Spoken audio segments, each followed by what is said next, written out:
Hello, Capricorn. Welcome to your September astrology forecast, and thank you for listening. This is an important month for you because your ruling planet, Saturn, is going to shift signs. But before we get to that, there's a lot of other energy that's happening. We begin the month with Venus conjunct Mars in Leo in a sign, aspect, angle to your chart that is very passionate. So you might find that passionate desire energy is kicked up a lot. It's in a very sexy place. And Venus and Mars together in Leo is being able to put it's a new cycle about putting effort and energy towards that which you desire, that which you love, that which is important to you. So you get to name what's important to you. You get to name what you love. You get to name that what you want to go after. And Venus goes direct on the 6th.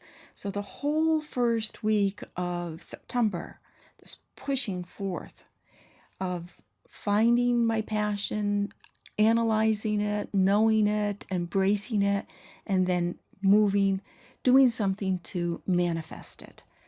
The solar eclipse, another reason why September is such a power month, is we have two eclipses. The solar eclipse in Virgo, the new moon in Virgo on the 13th at 20 degrees of Virgo. And of course, Virgo's an earth sign, trying your earth energy. That's all good and well.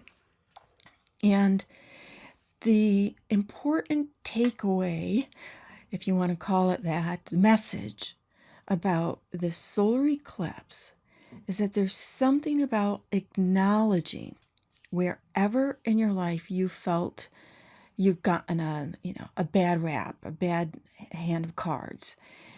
There's Chiron, the wounded healer, is opposite, is vibrating with a solar eclipse. And the solar eclipses are about awareness. The light goes off, the light goes on. So what are you going to illuminate? And it's shining on Chiron, the wounded healer, which, Chiron's a lot deeper than that, but that's the key words. And it represents that there could be some place in your life where you feel that something wasn't fair. If only this happened, if this didn't happen, I'd be better off. Well, this is saying move forward. Acknowledge your life is where it is and that it's brought you to where it is. You don't want to stay stuck in it. You want to see how it has supported you, even if it made you stronger in some ways. And it's also illuminating what else you can learn or what else you can know that will be able to support your life of what you want, what's important for you in a bigger way. There's some adjustment energies with the solar eclipse that is suggesting adjusting between something in your home life, your home schedule, whatever, and that which you want to go out and do, maybe travel, could be education. And on the 17th of September, we have Mercury going retrograde in Libra. This Mercury retrograde is rethinking, for you personally, for you, will impact rethinking about the direction your life is going in. Doesn't mean you have to throw it out, make major changes, but it's some of you will be ready for that because we have this other major energy happening. Pluto's going direct in your sign. But before we get to that, Mercury is going retrograde, saying, hey, rethink what you're doing with your life. Just give it a thought. And then on the same day Mercury's going retrograde, your ruling planet shifts into Sagittarius. Now, it was in Sagittarius, dipped into it in December. Last few months, it went back into Scorpio. But now that it's in Sagittarius for the next couple of years, big time, if you can understand where you get in your own way, then when Saturn goes into your sign 2 years from now, you will be so much better off because when it goes into your sign, it's like, okay, now I'll work hard and I'll accomplish this. But it's this long process, and it's not every day it's in your face. It's subtle. You have 2 years of getting in touch with, how do I get in my own way? And being able to illuminate that and eliminate that.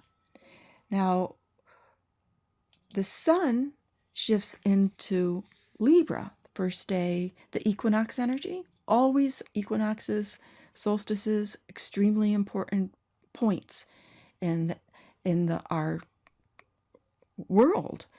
From thousands of years, we notice these points. What's vitally important about this equinox is the North Node is at 0 degrees of Libra, which of course is where the sun is.